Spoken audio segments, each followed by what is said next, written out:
ақылды үкімін. Номер 19 Қызғалдақ Бөбекжай бақшасының кітапханасының егесі боламын. Ал мынау менің көмекшілерім, танысып қойыңыздар. Менің атым Інжу. Менің атым Тұрсынбек.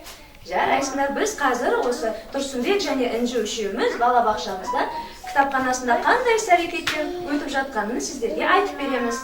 Мінекей, біздің кітапханамыздың кітап сөрелерін кітаппен толтыруға көмектескен бізде ата-аналарымыз балаларға базарлық ретінде көптеген кітаптар сыйға тартқан болады. Және балабақшамызда оқымысты отбасы жобасы аясында жұмыстар жүргізілуде. Мінекей, бүгін бізге Бағым қызымыз өзінің әжесімен келіп кітап оқып отыр. Үнемі бізден кітап алып үйге де әкетіп оқып отырады.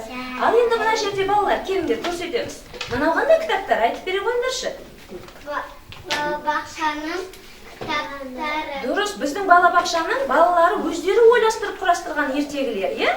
Мінекей, бір ертегіні мына жерде Ксения құрастырған. Ксюша, как называется твоя сказка? Принцесса времена года. Жарайсыңдар. Ал енді мынаны көріңдерші балалар. Мынау қандай кітап?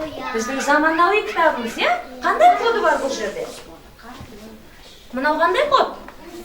QR код, е? Не істейміз QR кодты? Біз түсіреміз. Иә, QR кодты сканерлеп, қазір мультфильм қойып береміз.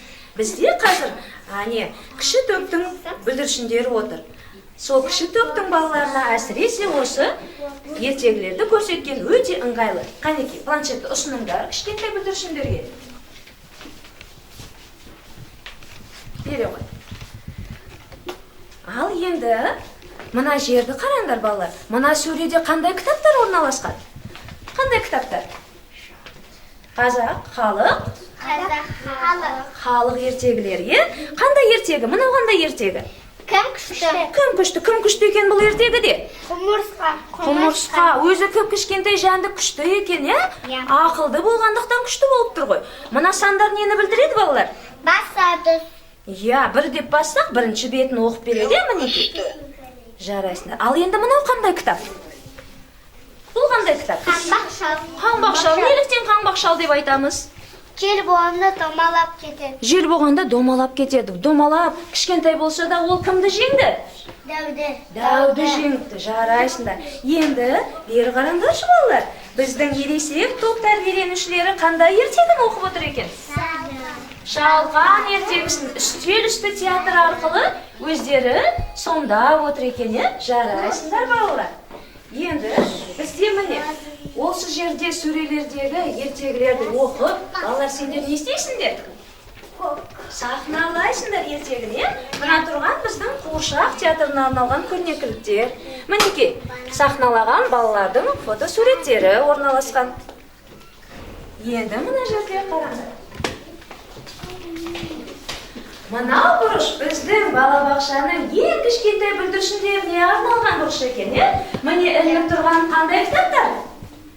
Кішкентай бөпелерге арналған кітапшалар екен, е? Бүлдіршіндер тәрбиеленушілермен келіп, осы жерде кітап оқып отырады, е? Ал енді мына бұрышымыз қандай бұрыш балалар, айтып бере қойыңдаршы. Кітаптарды не істейміз мұнда? Емдейміз. Кітаптар ауырады ма екен? Ауырады. Қалай ауырады? Оқып тастамасаң жыртылып кетеді. Оқып тастамасаң жыртылып қалады екен, е? Иә. Мына кітап жыртылып қалыпты ғой. Бұны енді сендер емдейсіңдер ме? Иә. Қалай емдейсіңдер? Жыртылған жерін не істейсіңдер? Жыртылған жерін жағып, жапсырасыңдар, е? Осылай біздің балабақшамыздың кітапханасында күнделікті осындай іс-әрекеттер жүргізіліп отыр. Артық ғылым кітапта ерінбей оқып көруге деп ғұлама Абай Құнанбайұлы айтқандай, біз балаларды кітапқа деген сүйіспеншіліктерін осы кіші жас тобынан бастап сусындандырып жүрген жайымыз бар. Назар қойып тыңдағандарыңызға рахмет. Сіздермен болған кітапхана егесі ақылды үкі және менің көмекшілерім.